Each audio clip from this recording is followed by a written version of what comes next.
A ver, parece que esta es, sí.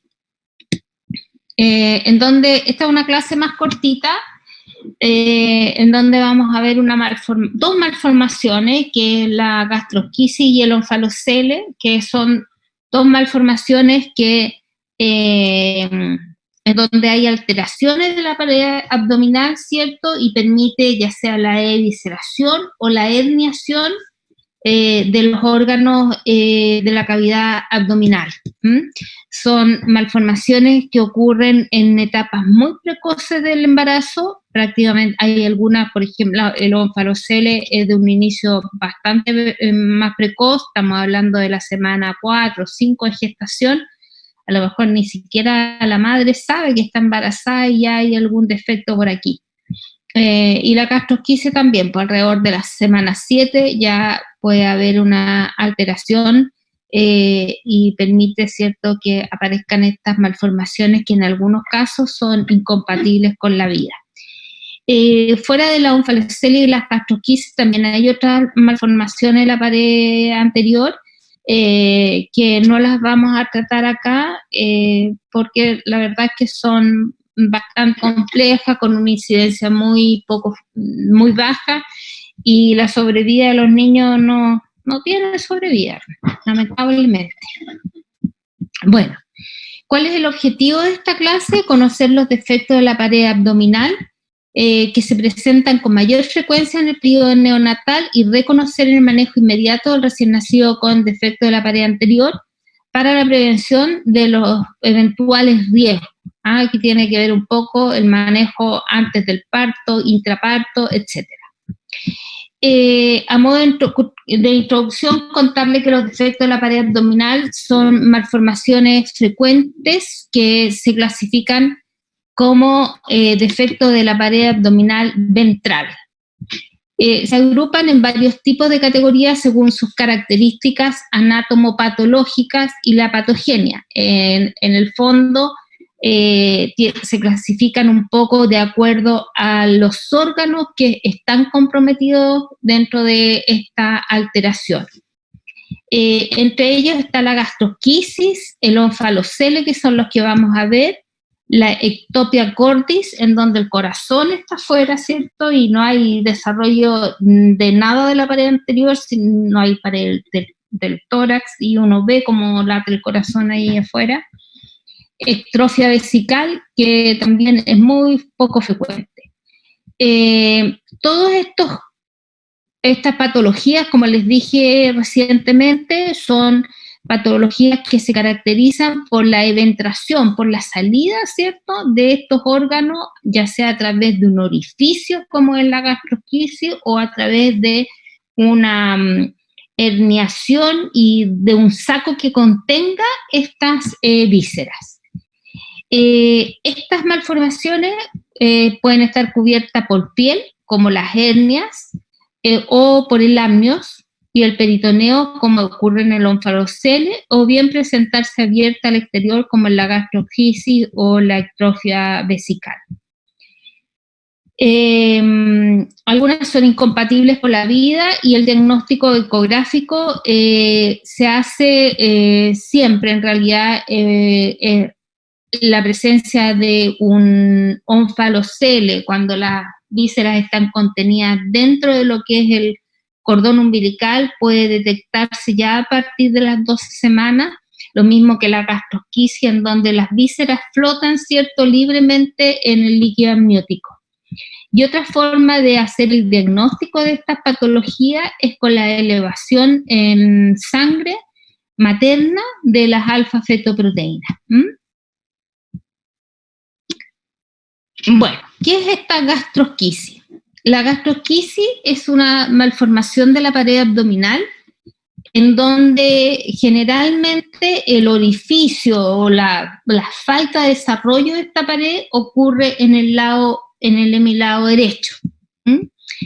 Hay evisceración visceral con la presencia indemne del cordón umbilical. Ya les voy a mostrar, uno tiende a pensar de que el cordón aquí no existe, pero al lado de toda esta alteración aparece el cordón umbilical de conformación, físicamente, visiblemente normal, pero en algunas ocasiones se asocia a alteraciones en la constitución, ya sea de las arterias y de las venas. ¿Se acuerdan que lo vimos en algún momento en atención inmediata, ya que hay una teoría vascular que determina la presencia de estas malformaciones y por ello se ve tan frecuentemente asociado a esta malformación? Esta alteración de la pared genera la salida de vísceras abdominales hacia la cavidad amniótica, donde flota libremente, no hay un saco que lo contenga, a diferencia de lo que es el onfalocele. Estas asas intestinales del feto, ¿cierto?, al estar libremente flotando en el líquido amniótico, este contacto con él determina un proceso inflamatorio en el intestino que, de acuerdo a la respuesta que tienen los niños, puede ser una respuesta de mayor o menor cuantía. Si uno mira este intestino, ¿cierto?, o el que viene acá, uno ve un tremendo intestino en donde la vitalidad, aparentemente esto hay como zonas necróticas, ¿cierto? A veces pueden haber rupturas o perforaciones del intestino que hacen que sean absolutamente incompatibles. Ahora, si uno lo compara con este otro, que es el mismo caso, este es un intestino que se ve bastante más vital, ¿cierto? Tiene una mejor irrigación, no tiene esta como compactación entre una curvatura del intestino y el otro, por lo tanto, la probabilidad de que este intestino sea más viable y pueda reintroducirse a la cavidad es totalmente diferente a este otro, que lo más probable es que este niño fallezca, ¿cierto? Pareciera que está vivo, pero lo más probable va a depender un poco de la cantidad de intestino que tenga dentro de la cavidad abdominal, si es viable o no. Ahora, si ustedes se fijan en esta foto, aquí hay un pedacito que queda libre, el cordón umbilical, aquí hay una gasa y este es el clam. Aquí quiere decir que por este pegado o debajito de este intestino está la inserción del cordón umbilical. Bueno, este es otro, aquí se ve mejor, si ustedes se fijan, acá está el cordón umbilical, y de ahí entra hacia la cavidad y acá está este tremendo orificio herniario que se abre al exterior, lado derecho y lado izquierdo. La prevalencia de esta enfermedad, no hay datos muy recientes, no es algo que se esté reportando de manera regular, y estos datos que se tienen son de alrededor del año 2001. Vuelve nuevamente el sexo masculino a ser más propenso a este tipo de malformación. En Chile aproximadamente hay 2 por 10.000 nacidos vivos y a nivel general hay 0,4 a 3 por 10.000 nacimientos, ¿ya? En cuanto a de por qué ocurre, esta es una malformación, como les dije recientemente, que ocurre a partir de la semana 7 del desarrollo, en donde ya hay las 3 placas embrionarias, ¿cierto? Y ya aparece un esbozo de lo que va a ser la cavidad abdominal.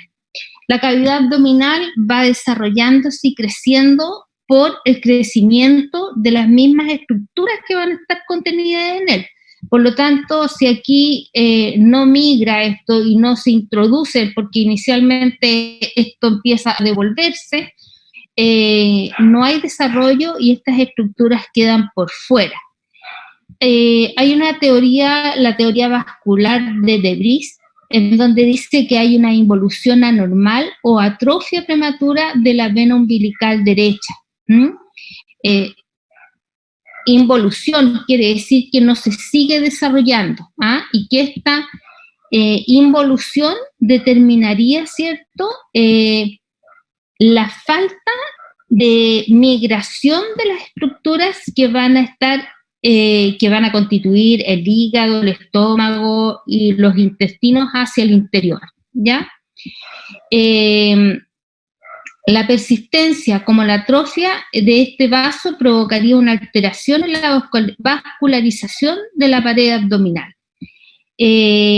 En algunos casos hay compromiso de la arteria, pueden haber infartos onfalomesentérica que podría asociarse a atresia de segmento. O sea, además de estar este intestino afuera, pueden haber algunos segmentos de este intestino que no logren canalizarse, ¿cierto? Y sean zona afuncional del intestino.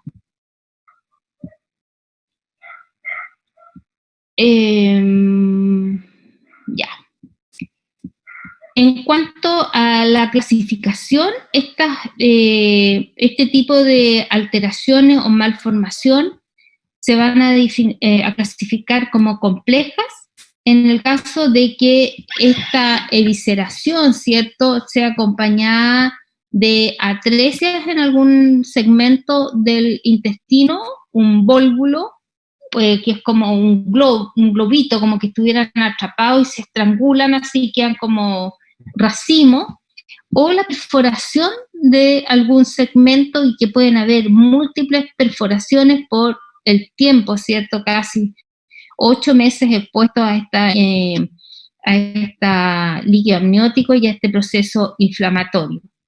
Y las otras simples, en donde hay una cantidad de vísceras bastante menor y donde el proceso inflamatorio también es reducido y obviamente no vamos a encontrar ni atresia, ni vólvulos y menos perforación. En cuanto a la etiología, hay una etiología que es multifactorial, puede que muchas veces no sea solamente asociada a una sola causa, y entre ellas está algunas etiologías genéticas, que se asocia a algún componente genético, alguna existencia previa en la familia, alteraciones en los factores de crecimiento que pudieran gatillar la génesis de esta malformación. También hay factores ambientales como aquellas sustancias que pudieran en algún momento determinar esta vasoconstricción y esta atrofia, ¿cierto?, o alteración de la conformación de la vena umbilical. Podemos tener el uso antiinflamatorio, ibuprofeno, la cocaína, el tabaquismo y el alcohol. También se ha asociado a primigestas menores de 25 años, y infecciones urinarias durante el periodo de la concepción. Estilos de vida, nivel socioeconómico bajo y factor nutricional, alimentación deficiente, esto a partir de la mamá, baja concentración de caroteno, aminoácidos y alta ingesta de nitrosaminas. En cuanto al tratamiento, el tratamiento de esta patología es bastante complejo, ¿ya? Y en general está referida fundamentalmente a cirugías que van a ir siendo en etapas. En este caso de este niñito, por ejemplo, no es posible meter esta cantidad de vísceras en un solo tiempo quirúrgico, ¿cierto? Uno, porque la capacidad gástrica no le da para que se introduzca esta cantidad de vísceras, y por otro lado, si se lograra meter, cosa que es imposible, tampoco hay con qué reponer la pared anterior. Por lo tanto, se va a usar un sistema de silo, que ya lo vamos a ver cuando veamos, queda más claro que se lo muestre cuando veamos el onfalocele, en donde el silo va a permitir introducir paulatinamente, gracias a un efecto como de gravedad, estas vísceras a nivel de la cavidad abdominal. Son niños que van a tener que nacer en forma electiva, ¿cierto?, a través de una cesárea. No podemos exponer que estas vísceras se contaminen en el canal del parto o que puedan romperse, ¿cierto?, con el solo hecho de pasar a través del canal del parto. Por lo tanto, se va a hacer una cesárea electiva y se va a manejar en el periodo de recién nacido de inmediato y el posterior también, con estrictas medidas de asepsia. No se puede infectar esto, las vísceras van a permanecer ahí durante un tiempo, ¿cierto?, mientras no logre ingresar esto a la cavidad, y para poder mantener esta vitalidad del intestino, estas vísceras son envueltas en unas gasas estériles y en las cuales se van a ir mojando periódicamente con suero fisiológico para mantenerlas vitales. Así que solamente cesárea y atención con técnica estéril, ropa estéril para el niño y todo lo que entra en contacto con él estéril. Hay una técnica que se llama técnica de Still, que va a realizar una cirugía antes de que se interrumpa la circulación fetoplacentaria.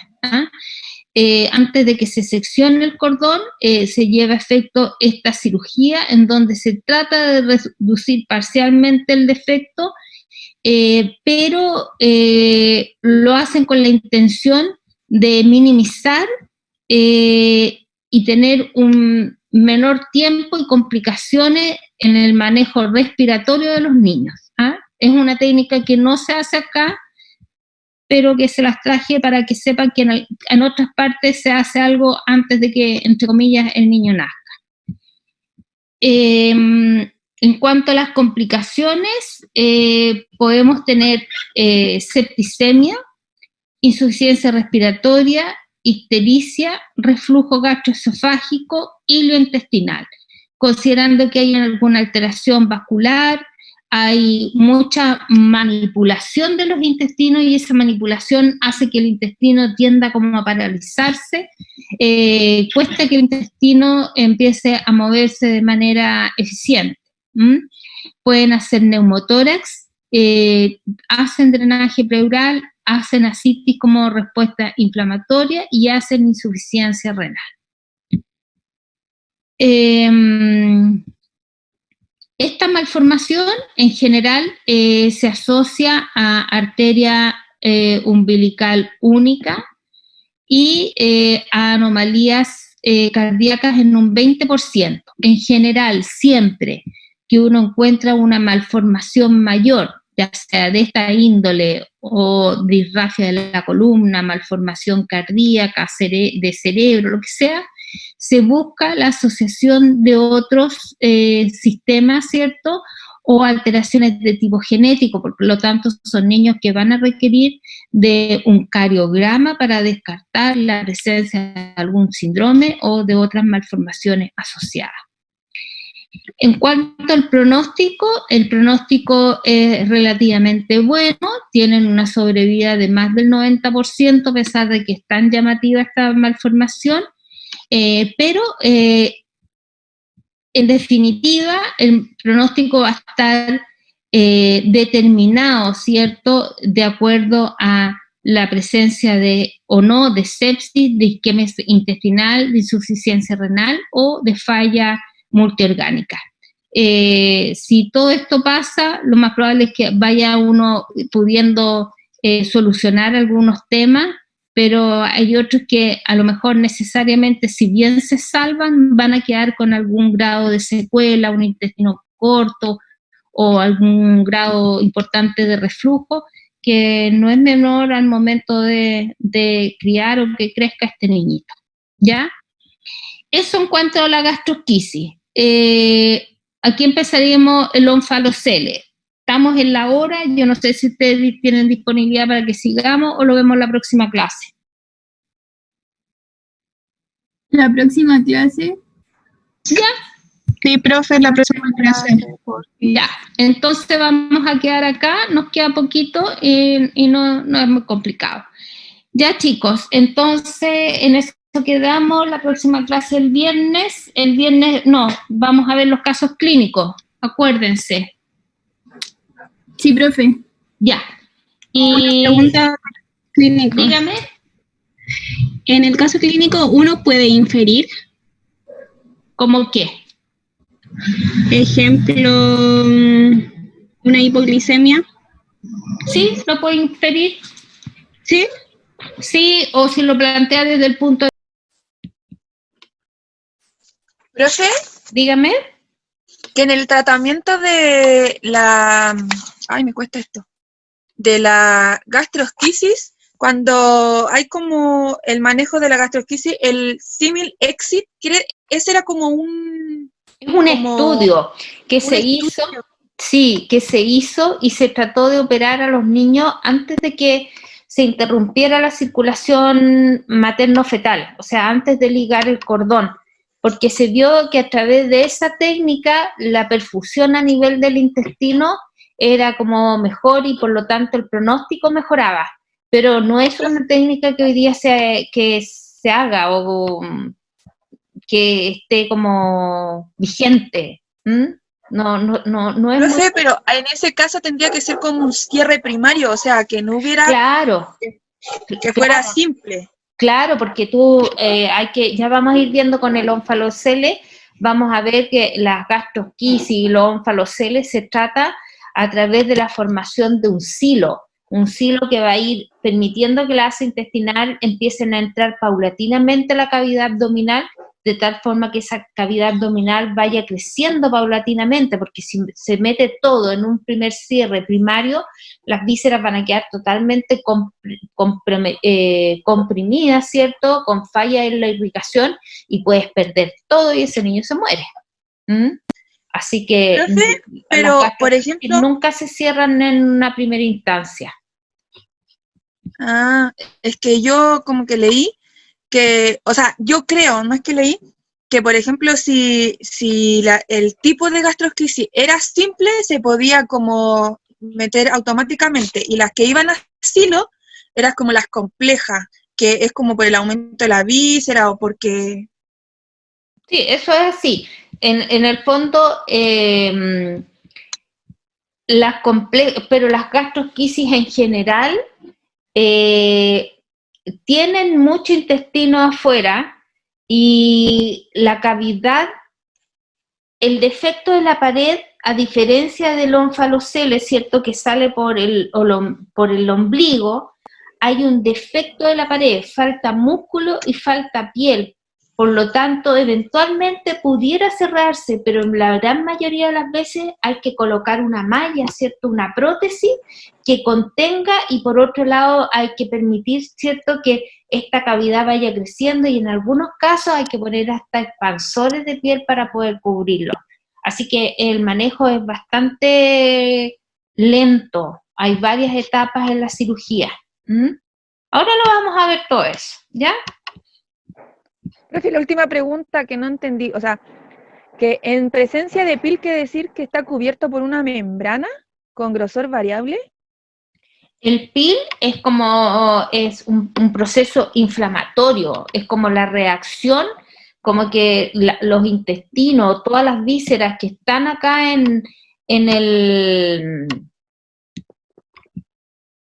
flotando, ¿cierto?, en la cavidad amniótica, se inflaman, y es un proceso inflamatorio que determina como estas estructuras. Aquí uno no logra definir prácticamente, uno, claro, sabe que es intestino, pero pueden haber necrosis, pueden haber perforaciones. El PIL es un proceso más bien de tipo inflamatorio. Ya, profe. Ya, aquí habíamos quedado. Habíamos visto esta como última y ya habíamos quedado en esta. Sí, profe. Ya, perfecto. Ya.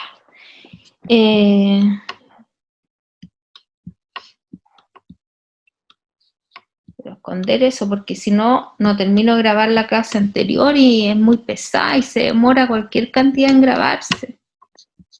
A ver, 61% todavía. Ya, entonces partamos definiendo que este onfalocele, ¿cierto? Que es otro efecto de la pared abdominal, cuyo tamaño también va a ser variable, ¿ah? Y que se ubica en una relación directa con lo que es el cordón umbilical. Pucha, cae. ¿Dónde lo dejo esto? Y si lo paro, no les tengo la clase a los chiquillos, pues. Ahí, ya. Así es que, bueno, es variable y tiene relación directa, ¿cierto?, con el cordón umbilical. Muchas veces tiene contenido en su interior el intestino, pero en otros casos más complejos puede tener hígado y puede tener vaso. En la práctica, esta herniación, ¿cierto?, o estas vísceras que están dentro de este cordón están recubiertos por el amnio, ¿cierto?, por fuera, que es esta membrana embrionaria, ¿cierto?, membrana fetal, y por la parte interna, por el peritoneo propio de las vísceras. Y entre ambos, entre el peritoneo y el amnios, hay una gelatina, ¿cierto?, un tejido que es gelatinoso, que es la gelatina de Wharton, que es un componente propio de la composición del cordón umbilical. Ahora no lo voy a poder cambiar, pues no sé por qué. Oye, ¿por qué me pasó eso ahí? Ya.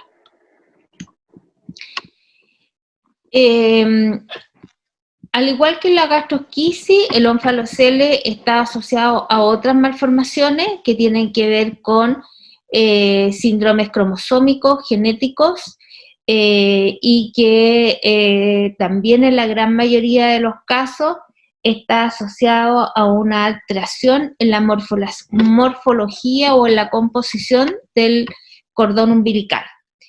Se sabe que entre un 45 y un 88% está asociada a malformaciones cardíacas, genitourinarias, gastrointestinales, musculoesqueléticas y del tubo neural. Las anomalías cromosómicas, o sea, las enfermedades que están asociadas a los cromosomas, las que se presentan con mayor frecuencia, son en las trisomías 13, 18, las 21, ¿ah? Los Klinefelter y otras triploidías, también es frecuente encontrar estos niños con esta malformación. Cada vez que uno se enfrenta a un niño que tiene una malformación mayor, para decir estas malformaciones que son evidentes, en donde hay un compromiso importante de vísceras u órganos, se deben buscar otras malformaciones asociadas a los cromosomas, o no solamente asociadas a los cromosomas, ya sea hacer un estudio radiológico para descartar otras malformaciones, o ecografía si vamos a evaluar el corazón, y también hacer un cariograma, o estudiar a través de las células sanguíneas, ¿cierto?, la carga genética que puedan tener estos niños con este tipo de malformación. En cuanto a la prevalencia, el onfalocele es variada y tampoco hay datos recientes de esta malformación. Se dice que hay 1 por cada 3.000 o a 4.000 recién nacidos vivos, ¿ah? La tasa de prevalencia para nuestro país entre el año 1982 y 2003, fíjense el rango, y eso está básicamente porque no se publica mucho la información de esta malformación, fue de 2.7 por 10.000 nacidos vivos, ¿ya? Ahora, en el año, entre el año 1991 y en el año 2001, la Universidad Católica hizo un estudio retrospectivo con estudio de ficha y pudo definir, ¿cierto?, que su incidencia en ese periodo fue de 6.28 por cada 10.000 nacidos vivos, o sea, muchísimo más alto que lo que tenía una prevalencia para todo Chile. Tal vez porque fue un hospital en ese momento de referencia para estos niños, en donde se trasladaban a la Universidad Católica todos los niños que requerían de alguna cirugía, pero francamente hay una diferencia importante. Igual que el caso anterior, esta es una patología, ¿cierto?, de aparición temprana entre la tercera y la cuarta semana de gestación, en donde la madre todavía prácticamente no sabe que está embarazada. Hay una alteración cuando ya hay un disco germinativo trigilaminar, vale decir, hay endo, meso y endodermo, y hay una alteración, ¿cierto?, en lo que es la embriogénesis de la pared anterior y del cordón umbilical.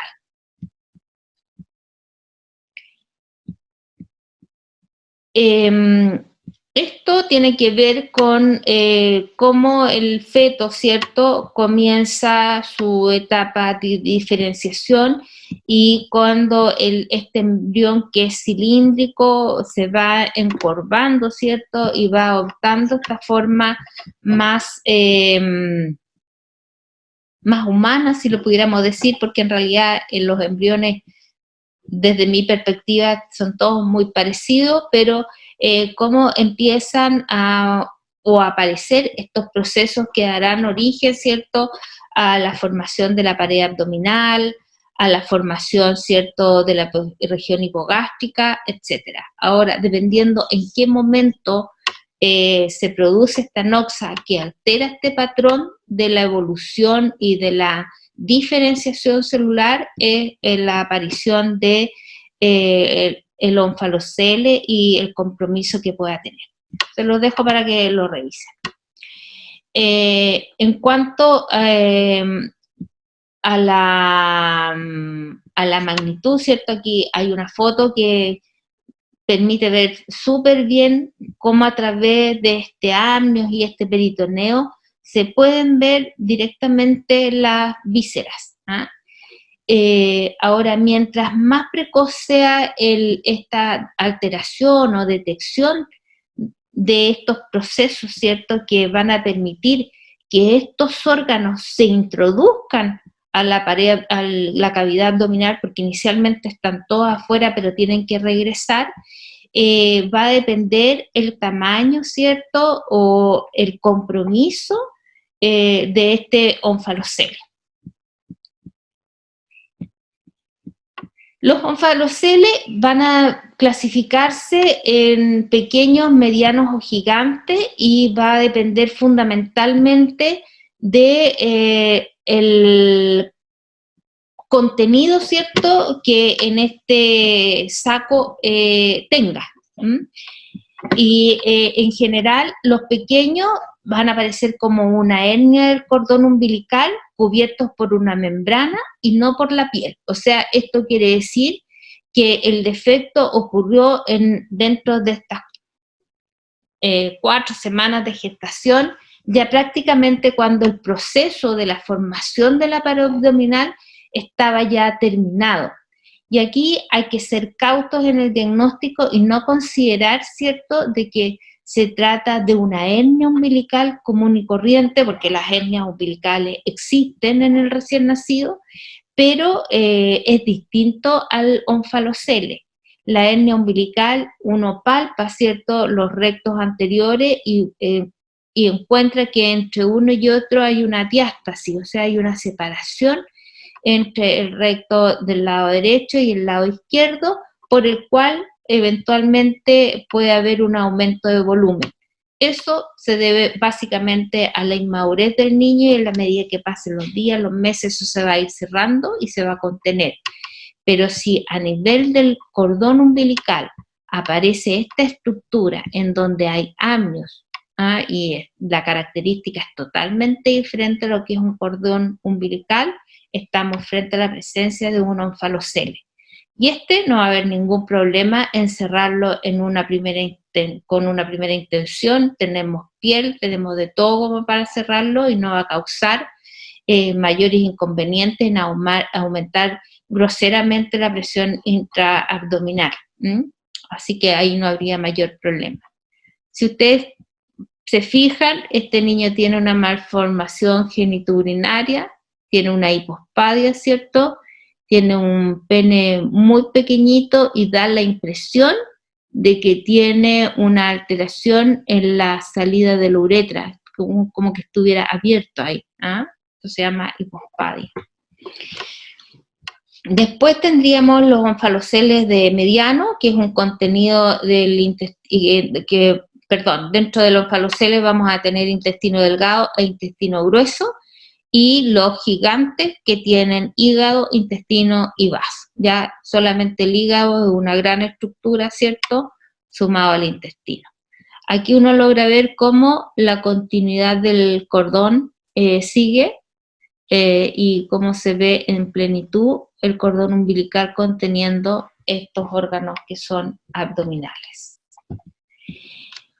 El diagnóstico del onfalocele se realiza después de las 12 semanas, ya cuando hay un feto, ¿cierto?, bien definido. Durante la etapa embrionaria estas estructuras están fuera de lo que es el organismo o lo que va a ser el cuerpo del niño, por lo tanto difícilmente puede hacerse, ¿ya? Y lo que se ve es que aquí, si ustedes ven aquí hay una porción que es más delgadita, aquí se engloba, y este es el saco amniótico y estas son las vísceras, ¿ya? ¿Profe? Dígame. Disculpe, es que yo leí un artículo de la Clínica Las Condes que decía que, por ejemplo, el onfalocele hasta la 11 semana era como fisiológico.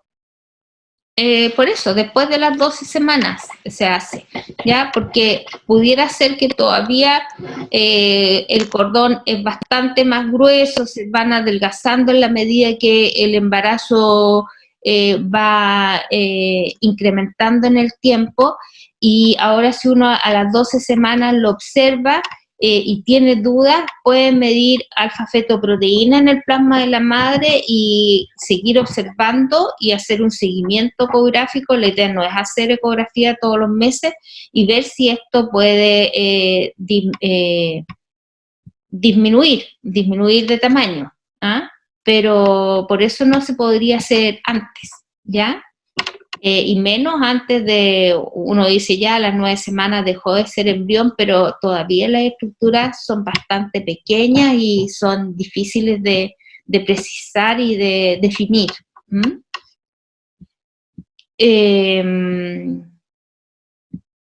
Bueno, ahora, ¿qué ayuda a esto?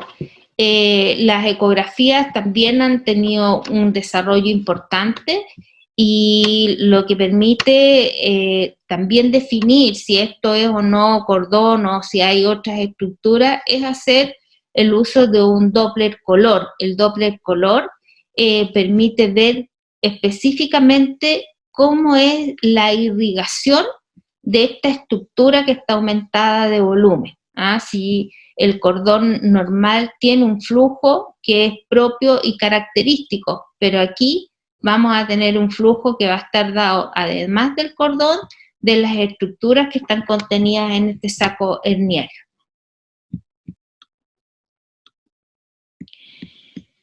El pronóstico va a estar fundamentalmente asociado a la presencia de otras malformaciones o de otras patologías asociadas que tenga este niño. Si hay una ectopia vesical, si hay una cloaca común, básicamente malformaciones del tracto genitourinario. Hay niños que pudieran eventualmente tener un ano imperforado y que ya se asocia, y hay que buscar otros síndromes que se asocian a la aparición de el onfalocele.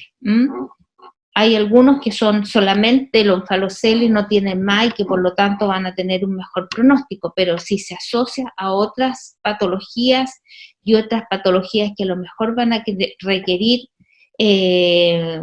resolución quirúrgica, el pronóstico es bastante más sombrío. El tratamiento del onfalocele contempla un tratamiento que es quirúrgico y otro tratamiento que no es quirúrgico, considerando el tratamiento quirúrgico a este silo que hablábamos inicialmente, que va a permitir que estas estructuras entren, ¿cierto?, a la cavidad abdominal de una manera progresiva. Quiero que se recuerden de esta forma porque a lo mejor lo voy a explicar acá. ¿Cómo se forma el silo? Bueno, esto obviamente lo ve el cirujano, lo evalúa el cirujano y es él quien va a ir evaluando todos los días, pero la que se dedica a esto o la responsabilidad que tiene de enfermería es permitir, ¿cierto?, mantener la asepsia, de evitar por todos los medios que esta estructura se vaya a romper o que se vaya a infectar, ¿ya? Se va a mantener y se va a cubrir con apósitos o gasas estériles y se van a ir humidificando de manera frecuente, ¿cierto?, con suero fisiológico, de tal manera de mantener el trofismo de estas membranas, ya que si se secan hay un mayor riesgo de que se puedan romper e infectar el contenido. Se va a pescar tal como está acá, se van a envolver y se van a colocar dentro de una bolsa plástica. Después en su extremo distal se va a amarrar, ¿cierto?, con alguna gasa estéril y se van a mantener en alto de tal forma de que esta bolsa que contiene los órganos no toquen ninguna parte y queden suspendidas, de tal forma de mantener una buena irrigación y sin signos de, por presión, disminuir esta irrigación y mejorar la oxigenación de los tejidos. Así cada día, por gravedad, estas estructuras van a ir entrando a esta cavidad abdominal y cada vez el silo se va a ir pudiendo amarrar cada vez más abajito y aumentar un poco la presión para que estas estructuras sigan entrando a la cavidad, hasta que llegue un momento que se pueda cerrar de una manera inicial, ¿cierto?, con una prótesis y finalmente cerrar definitivamente la pared. Eso es más o menos lo que es el silo, ¿ya? Ese sería el tratamiento no quirúrgico previo a. Ahora me voy a ordenar porque creo que ahí salía súper bien y súper claro cómo explicarles el silo. ¿Les quedó claro, no?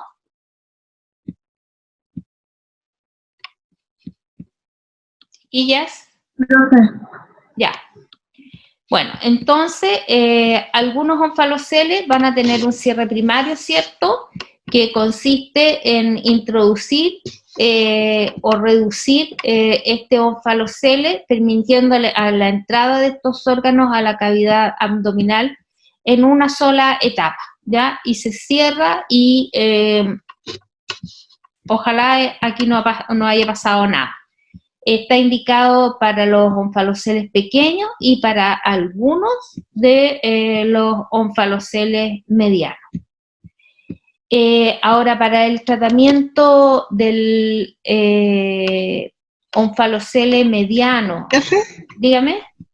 No, parece que iba a responder la pregunta, justo. Ya.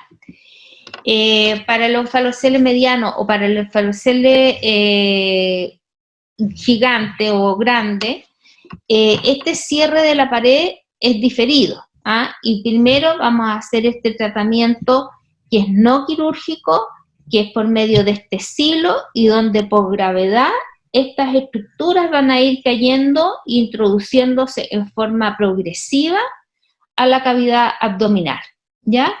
Y después, una vez que se ha logrado ingresar todo este intestino que está viscerado, se puede intentar un cierre transitorio con una malla, ¿cierto? Con un material protésico, mientras se sigue agrandando la cavidad y después permitir el cierre definitivo. ¿Ya? No sé si ahí me respondí lo que quería preguntar o no. No, profe, es Diga. que era en la diapo anterior, porque usted dijo que el cierre era para los omphalocele pequeño y mediano, pero algunos medianos. Sí. ¿Cómo sé cuáles son algunos medianos? ¿Qué características tienen que tener esos? Primero que no haya hígado y que no haya vaso, que solamente sea intestino, ¿ya? Eso por un lado. Y segundo es que yo aquí no me voy a meter mucho porque es una técnica bien compleja que se les pide la presión intraabdominal a los niños, ¿ya? Se prepara un sistema, ¿cierto?, en donde tú mides la presión y dependiendo de la presión y se evalúa la capacidad que va a tener ese niño de poder albergar toda esta cantidad de vísceras que tendría que albergar si la cerramos en una sola intención. Okay. Pero es por medición de la presión intraabdominal. Si esa presión se excede, lo más probable es que esos órganos van a quedar todos comprimidos, se disminuye la irrigación y puede viscerarse o puede perforarse o producir una isquemia aguda y necrosis de los órganos. Y ese niño se muere. Ok. No es una cosa así subjetiva de decir, a este lo operamos al tiro, a este no. ¿Ah? Hay toda una serie de medidas que se deben analizar previamente de definir cuál es el tratamiento que va a requerir este niñito. Profe, muchas gracias. Profe, dígame. En el caso que ya se introduzca una parte, por ejemplo, está en el silo y se introduce, porque yo leí que cada 24 horas como que depende se va apretando. Sí, se va apretando. Y si la presión intraabdominal es mayor y ellos ya introdujeron no sé, algunas vísceras y aumenta la presión, se retiran y se vuelven al silo, ¿cierto? ¿O está contaminado ya eso? No se pueden sacar del silo. Lo que tú haces es que no sigues, porque, a ver, no sé si me ven aquí, es como si yo tuviera esta bolsita para acá abajo el silo, yo cada vez voy dándole como una vuelta y voy achicando esta bolsita, ¿cierto? Aquí hay que descomprimir y dejar la expansión de ese intestino y a lo mejor tal vez empezar a colocar de una manera más lateralizada, pero cuidando que ese silo no quede en contacto directo con la ropa, con el colchón del niño, de tal forma de permitir, ¿cierto?, una mayor expansión y mayor movilidad de los órganos. ¿Me explico? Ya no los puedes sacar, no podríamos sacarlo, pero se va haciendo de una manera, a lo mejor no lo vas a ir comprimiendo una vez cada 24 horas y lo vas a hacer cada 2 días o cada 3 días, de tal forma de que esa cavidad empiece a irse acomodando. Es lento el proceso. Uno avanza, queda, avanza. ¿Ah? No sé si te respondí. Sí, profe, gracias. Ok. Bueno, eso ya lo vimos. En general, hay algunas, una vez que el silo se ha cerrado, ¿cierto? Pudiera haber alguna alteración a nivel de la piel. O sea, una vez que las estructuras han ingresado, ¿cierto?, a la cavidad del abdominal, pudiera haber alguna alteración a nivel de la piel y ahí pudieran utilizarse algunos agentes tópicos como la sulfadiazina de plata. La plata quema, ¿cierto?, los tejidos y debiera ser su uso bastante controlado, y debe ser muy bien indicado. La plata es un agente más bien de tipo tóxica, así que debiera ser solamente en algunos casos muy particulares. ¿Cuáles son las complicaciones de este cuadro? La infección y dehiscencia de la herida una vez que se cerró. puede haber una dehiscencia, o sea, alteración del cierre, en donde todos los planos anatómicos se abren, ¿cierto? Y dejan nuevamente estas vísceras en contacto directo con el ambiente. Pueden haber aparición de fístulas enterocutáneas, y esto se da a veces cuando el cierre ha sido muy a presión, muy a contención, pueden aparecer estas pequeñas fístulas enterocutáneas. Puede aparecer necrosis, perforación o un vólvulo intestinal. ¿Qué es un vólvulo? Es como que apareciera como un globito, como un, no sé cómo explicárselo, pero como un dedo extra, y que pudiera quedar atrapado, estrangularse y provocar necrosis de esa porción del intestino. Puede aparecer enterocolitis necrotizante, oclusión por brida, en la medida que el onfalocele va regresando a la cavidad abdominal, o cuando se cierra también puede existir un proceso inflamatorio, también por el acto quirúrgico.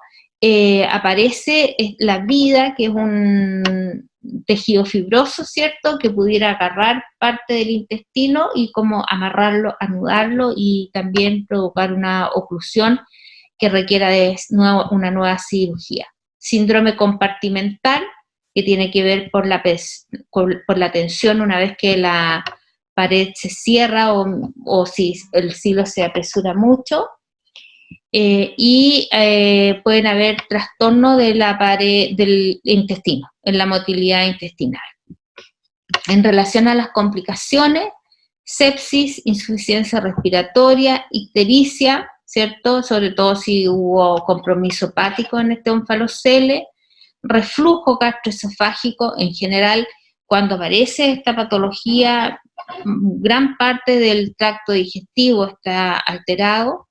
Hay un hilio intestinal por la manipulación de las vísceras, ¿cierto? El hilio tiende a quedar más estático, con menos movimiento. Puede haber neumotórax, puede haber drenaje pleural, ascitis, y puede haber una insuficiencia renal. Eso. Ahí está hay un artículo que pueden leer, y su compañera parece que tiene uno de la clínica Las Condes.